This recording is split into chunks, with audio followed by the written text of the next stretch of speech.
Subhanallah wa dahu wa bihamdi khalqul badri wa laili azza wa jalla.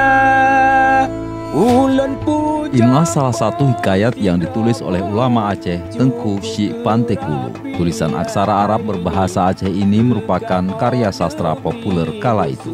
Isinya tentang ajakan berjihad. Tengku Syekh Pantekulu atau nama aslinya Tengku Syekh Haji Muhammad di Pantekulu lahir pada tahun 1836 Masehi di desa Pantekulu, Titu, Kabupaten Pidi. Karena Gian pernah bekerja dalam bentuk syair syid tentang strategis kampung. Yang selalu nak pegat di Titu Pantekulu, Jalan Sulu Tok Utong Puding. Di Sinan Ramai Tungku, Kamu Syuhur Tok Unang Gopling. Nak pernah tulis dalam syair gaknya. Berarti masa gaknya kat Pantekulu. Tengku Syekh Pantekulu belajar di Dayak Tirol. Kemudian dia melanjutkan pendidikan agama ke Mekah sambil menunaikan ibadah haji. Seperti ulama Aceh lainnya, Tengku Syekh Pantekulu juga sebagai penulis Kitab Kuning. Ada 4 karya sastra hikayat Perang Sabi yang ditulisnya. Pertama, kisah Ainur Mardiah. Kedua, kisah Pasukan Gajah. Ketiga, Syahid Salmi. Dan yang keempat, kisah Budak Mati Hidup Kembali. Jadi Tengku Syekh Pantekulu dasar di Pantekulu, anian wateganyan jak beut, jak bu tiro. Bak Tengku Ciri Tiro yang dia buat, anian negaknya kagak mungkin dengan keluarga orangnya, anian gua kono nami si kamu, punya putih nama sebutan kan punya putih, nah sepupu nih kampung, yang sepupu anak dari abang si Pantekulu, nah negaknya pumak Tengku Ali, tu kono kagak je ke isteri, yang kawin saudara, nah ni anak kena yang terakhir je, abdi tanya Tengku Mahmud. Perang Aceh dengan Belanda adalah perang suci. Para ulama-ulama Aceh berjuang mengusir penjajahan.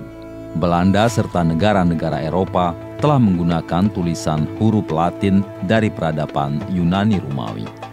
Tradisi ini juga dibawa ke Aceh oleh Belanda melalui sekolah-sekolah yang proses belajar mengajar dengan menggunakan huruf Latin kian berkembang.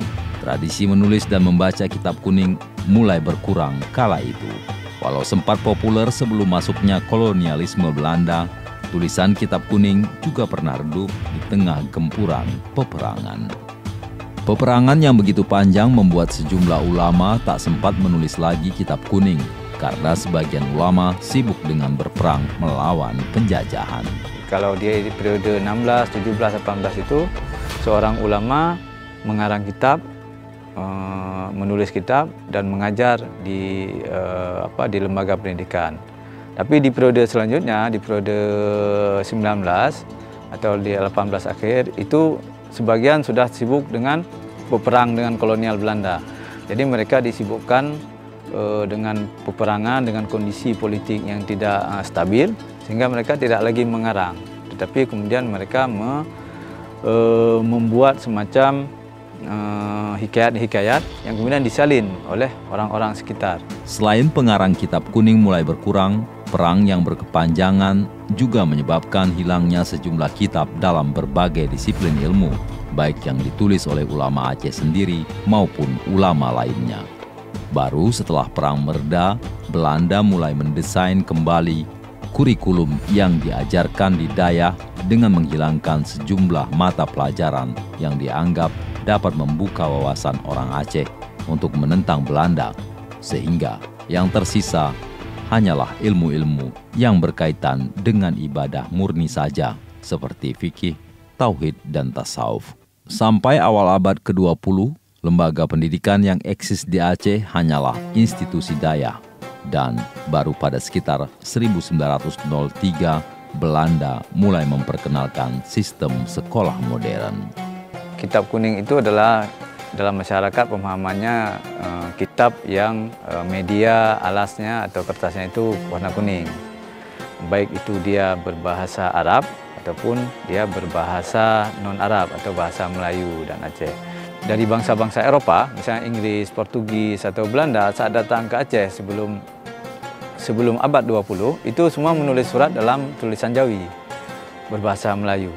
Nah, kita masih punya beberapa dokumen, misalnya disimpan di Portugis, ya, kemudian di Inggris, kemudian juga ada surat-surat tentang pelabuhan, kerjasama kemaritiman, ya, itu di Denmark, itu dalam bahasa Melayu ditulis.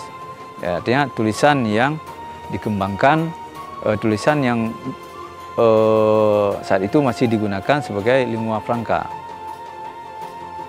Salah satu karya sastra tertua di Nusantara dalam bentuk tulisan Jawi, Arab Melayu adalah Hikayat Raja-Raja Pasai.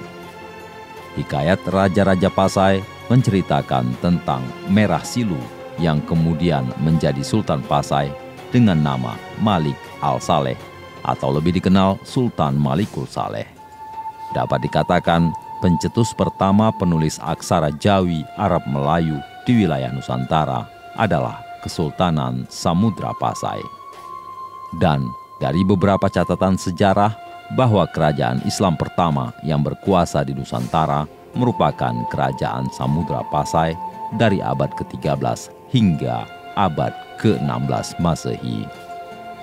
Pada masa kejayaan Kerajaan Aceh Darussalam, tulisan Arab Melayu berkembang pesat dan banyak melahirkan ulama-ulama besar dalam penulisan seperti hikayat atau kitab kuning dan tulisan manuskrip karangan para ulama Aceh. Pada tahun 1603, Bukhari Al-Jauhari menulis kitab Taja Al-Salatin atau Mahkota Segala Raja. Kitab ini menjadi pegangan para kerajaan Islam Nusantara. Tulisan Arab Jawi di Aceh bisa dibuktikan eksistensinya secara empirik sejak dari masa kerajaan Samudra Pasai, yaitu 1250 hingga 1524 Masehi sampai sekarang.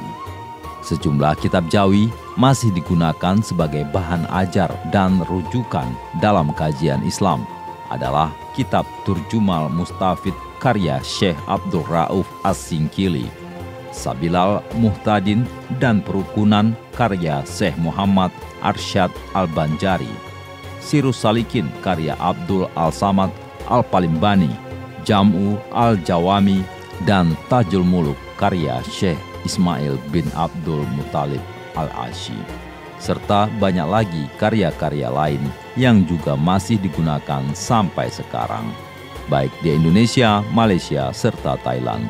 Di sini kita bisa menyimpulkan bahwa Kesultanan Samudra Pasai itu menjadikan bahasa Arab menjadi bahasa resmi daripada pemerintahan, baik itu di tingkat istana ataupun di masyarakatnya secara umum. Selain bahasa Arab, di Samudra Pasai juga menggunakan bahasa lokal. Bahasa lokal yang kita yakini sekarang adalah bahasa Melayu yang sekarang kita tuturkan ini. Tapi pada masa awalnya, pada dulunya itu disebut dengan bahasa Jawi.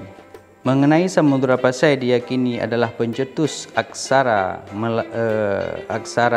Arab Jawi, dibuktikan dengan banyak artefak yang ditemukan terutama dalam batu nisan milik daripada seorang tokoh bernama Yuhan Salamah bin Ahmad yang lokasi makamnya berada di sebuah kampung di pedalaman Aceh Utara, yaitu di Kampung Pulau Agam, Kecamatan Tanah Luas, Kabupaten Aceh Utara. Di situ disebutkan dalam tarikh ataupun dalam tahun kemangkatan daripada tokoh ini dalam tulisan bahasa Arab Jawi 833 daripada hijrah Nabi, dituliskan dalam bahasa Arab Jawi. Sejumlah penulis kitab kuning asal Aceh yang sangat populer hingga kini adalah Syekh Hamzah Al-Fansuri yang dikenal sebagai ulama tasawuf yang memiliki banyak karya-karya sufi. Beliau hidup pada abad ke-16 Masehi pada masa pemerintahan Sultan Alauddin Riyad Shah hingga awal kepemimpinan Sultan Iskandar Muda. Ajarannya sangat berpengaruh di Melayu dan Nusantara, dan ia terkenal dengan aliran Wujudiyah. Kitab Asyirabul Asyikin, Wazinatul Muwahhidin, Kitab Al-Muntahi, dan beberapa kitab lainnya. Banyak kitab kuning yang ditulis oleh ulama-ulama Aceh khususnya kitab yang dikarang oleh Syekh Nuruddin Araniri. Kitab-kitab yang beliau karang ini banyak seperti Bustanul Salatin, kemudian juga ada tarhib tentang masalah hukum-hukum nikah, kemudian juga ada yang berhubungan dengan ilmu-ilmu hadis dan tauhid dan sebagainya. Nah, kitab-kitab beliau ini itu banyak sekali beredar di tengah-tengah masyarakat yang suka sejarah. Selain itu, ada Syekh Abdul Rauf Asingkili atau lebih dikenal Tengku Syah Kuala, sangat terkenal dan berpengaruh di Sumatera dan Nusantara. Syekh Abdul Rauf Asingkili yang mengembangkan tarekat Asy-Syadzaliyah. Beliau sangat aktif dalam mengembangkan karya atau menulis kitab-kitab seperti ilmu fikih, tasawuf, ilmu kalam, dan ilmu tafsir. Semasa hidupnya, adapun karangan kitab Syekh Abdul Rauf Asingkili seperti kitab Daqaiq Al-Huruf, kitab tarjuman Al-Mustafid, dan puluhan kitab lainnya karangan beliau. Masail al-Muhtadi li Ikhwanil Mubtadi itu kitab istilahnya kitab kecil atau risalah ringkas, tapi penting karena dia ditulis secara terpadu, jadi punya teknik tanya jawab, lebih mudah untuk dipahami. Sebagian para peneliti menyebut itu dikarang oleh Syekh Bapak Daud Ar-Rumi.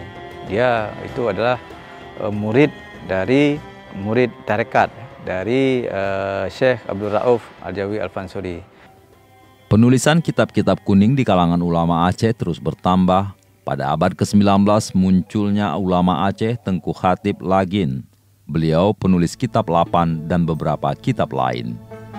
Kitab karya Tengku Syekh Lagin terus dibaca di daya-daya Salafi sampai sekarang. Malah bukan hanya di Aceh, tapi berpengaruh sampai Asia Tenggara. Inilah salah satu makam ulama besar Aceh penulis kitab Lapan atau kitab yang memiliki 8 judul. Tengku Syekh Muhammad Khatib bin Ahmad Khatib Lagin atau lebih dikenal dengan Tengku Syekh Simpang. Dimakamkan di Gampung Krut, Tempin, Kemukiman Tepin Raya, Kecamatan Gelumpang 3, Kabupaten Pidi. Kitab Lapan ini kan menjadi sebuah atau dikenal kitab Jam'ul Jawami Al-Musannafat, ya. Artinya kumpulan dari beberapa karya-karya. Ada 8 judul itu, beberapa karya Muhammad Khatib Lagin, ya. Ada Syekh Abdullah. Kitab itu kemudian disusun untuk dijadikan sebuah bacaan di Zawiyah. Ya. Kemungkinan besar itu disusun di Mekah, di Haramain. Ya. Walaupun ini belum riset final. Kenapa? Karena kitab Jam'ul Musannafat itu juga dicetak di Mesir dan kemudian juga digunakan di Mekah pada masa periode 19. Jadi kitab ini disusun beberapa untuk digunakan dalam bidang akhlak, adab, dan tasawuf. Ia hidup pada masa zaman pemerintahan Kesultanan Aceh, yaitu Sultan Alaiddin Sulaiman Ali Iskandar Shah pada tahun 1836 hingga 1857 Masehi, hingga pemerintahan Sultan Alaiddin Mahmud Shah 1870 hingga 1874. Tokoh pendidikan Aceh ini telah menulis sejumlah kitab, diantaranya Dawaul Qulub. Selain itu, beliau juga menulis kitab Syifaul Qulub, Mi'rajus Salikin, Bustanus Salakin, Qayyusul Muhaqqiqin, Syia'ul Wara, Mafatih Al-Ghuyub Bi'unillahi Al-Maliki, Ma'bud, dan beberapa karya yang berbentuk manuskrip lainnya. Di Aceh, kitab kuning sangat banyak. Ini dikarenakan hampir rata-rata para ulama terdahulu menulis untuk menyampaikan dakwahnya. Isi kitab kuning bermacam-macam. Ada yang berisi tentang fikih, akidah akhlak, tasawuf, hadis, hukum Islam, dan tafsir. Bahkan banyak pula kitab kuning yang mempelajari ilmu kalam atau teologi. Kita baca misalnya di media-media sosial ataupun media cetak. Gundul juga memang, tetapi beda dengan Arab gundul yang sifatnya klasik. Karena bahasa yang ditulis itu bahasa sesuai dengan karakter si penulis atau si peliput. Beda dengan bahasa yang klasik ini, bahasa Arab gundul klasik. Bahasa Arab gundul klasik itu yang ditulis berdasarkan kaedah-kaedah sastra. Makanya di sini orang kadang-kadang merasa sulit membaca itu. Kenapa? Karena yang dia baca itu kitab yang disiplin ilmunya banyak di situ. Jadi kalau misalnya tidak memahami ilmu khususnya ya, ilmu saraf, ilmu nahu, kalau membaca kitab gundul yang dikarang berdasarkan kemampuan sastra yang tinggi, orang yang bisa bahasa Arab biasa-biasa belum tentu bisa memahami ini. Kitab kuning merupakan tulisan Arab tanpa baris atau gundul, dicetak di atas kertas berwarna kuning. Tidak memiliki harakat seperti halnya Al-Quran yang ada tanda baca seperti fathah, kasrah, damah, dan sukun. Untuk membaca dan memahami kitab kuning harus lebih dahulu belajar ilmu nahu dan saraf. Tulisan Arab Jawi masih sering dipelajari, terutama untuk membaca kitab-kitab yang ditulis oleh ulama terdahulu. Kitab Jawi masih menjadi salah satu bahan ajar dan referensi dalam kajian Islam atau fikih, tauhid, dan tasawuf. Salah satu kitab yang sering dipelajari adalah kitab 8 atau kitab Jam'ul Jamawi. Dimaknai kitab kuning karena memang kertas-kertasnya itu kuning ya. Ada 2 kitab kuning yang kita pahami di sini, ada yang berbahasa Arab, ada juga yang berbahasa Melayu ditulis dalam tulisan Jawi ya. Di Aceh dan juga di Nusantara, di Indonesia secara umum, kedua-dua model ini ada ya. Kitab Jawi atau juga kitab Arab tadi yang kitab kuningnya banyak tersebar di pesantren-pesantren yang ada di Indonesia. Di Aceh sudah memiliki standar metode pembelajaran kitab kuning. Setiap santri diajarkan kitab kuning sesuai dengan kelasnya masing-masing. Kitab yang diajarkan pun beragam, mulai dari kitab Masailal atau Matan, Ta'rib atau Bajuri, dan juga Yunnah serta sejumlah kitab kuning lainnya. Untuk kitab kuning berbahasa Arab, para santri diajarkan cara membaca baris, menerjemahkan, dan juga memahami mufradatnya. Kitab kuning diajarkan dengan metode pengajaran lisan dan tulisan. Biasanya, tengku atau guru membacakan kitab dan didengarkan oleh santri sambil membuat catatan atau menulis apa yang disampaikan. Kemudian, tengku menjelaskan makna-makna atau surah dari kitab yang dibacakan. Kemudian, para santri diminta untuk mengulang bacaan kitab itu sambil diperiksa bacaannya oleh tengku atau guru mengaji. Pesantren itu bukan sekedar tempat mencari ilmu agama, tetapi juga tempat mengkaji bahasa Arab dan bisa membacanya dengan lancar dan memahami isinya sebagaimana mestinya dari sumbernya kitab Arab itu sendiri yang gundul. Artinya gundul itu tidak berbaris, tapi ada bertitik. Nah, terus dalam hal ini kita belajar untuk membaca kitab gundul ini otomatis harus mendalami kaedah-kaedah bahasa Arab ataupun grammar bahasa Arab dan lain sebagainya, supaya kita bisa memahami isi daripada tulisan tersebut. Meski kini para ulama tersebut sudah lama berpulang, namun karyanya masih menjadi dakwah dan pembelajaran. Hingga kini, kitab Jawi masih digunakan di balai atau rangkang atau tempat pengajian untuk tingkat diniyah, di dayah atau pesantren, dan juga digunakan oleh para tengku dalam pengajian-pengajian umum, baik di masjid atau dayah dan menasa atau musala. Para tokoh pendidikan Islam menyadari betapa pentingnya pendidikan agama untuk membina generasi muda, terutama memahami kitab kuning. Mereka khawatir pengaruh ulama dan pemikiran Islam akan lenyap dari generasi muda dengan berdirinya sekolah-sekolah pemerintah kolonial Belanda yang secara resmi mengambil sikap netral terhadap agama. Beberapa pesantren bahkan sudah menetapkan standar kurikulum dan metode pembelajaran yang disusun sesuai dengan tingkatan pelajar. Saya sendiri mengajar anak-anak menulis, makanya selalu saya dikte seperti saat tadi pagi adalah pelajaran kelas 1 hari pertama. Saya diktekan semua supaya dia menulis. Itu kita harapan diajar di sini. Maka lebih-lebih kepada anak-anak yang mau terjun ke dalam masyarakat. Dan kitab yang perukunan itu, yang kitab yang kebutuhan masyarakat itu diajar. Dan apalagi kita akhlak diajar. Nah, jadi karena kalau kita Jawi instan, tidak pikir ibaris, tidak pikir mana, pikir saja bagaimana kesimpulannya. Tidak hanya di Dayak, kitab kuning juga dipelajari di universitas-universitas Islam seperti di UIN Araniri. Di Fakultas Adab pada jurusan Bahasa dan Sastra Arab. Ilmu stenografi dia. Ilmu stenografi itu bahasa kadang-kadang ditulis dalam bahasa Arab tidak bertitik, tidak berharkat, betul-betul gundul tuh. Jadi untuk bisa kita membaca tulisan itu kita harus punya kemampuan ilmu filologi. Kitab kuning di Aceh telah memberikan nilai-nilai khasanah, keagamaan, tata cara peribadatan, pergaulan, etik, dan cara pandang kehidupan. Kalau di sini kitab kuningnya tahap permulaan sanawiyah, yaitu masa hilal, atan takrib.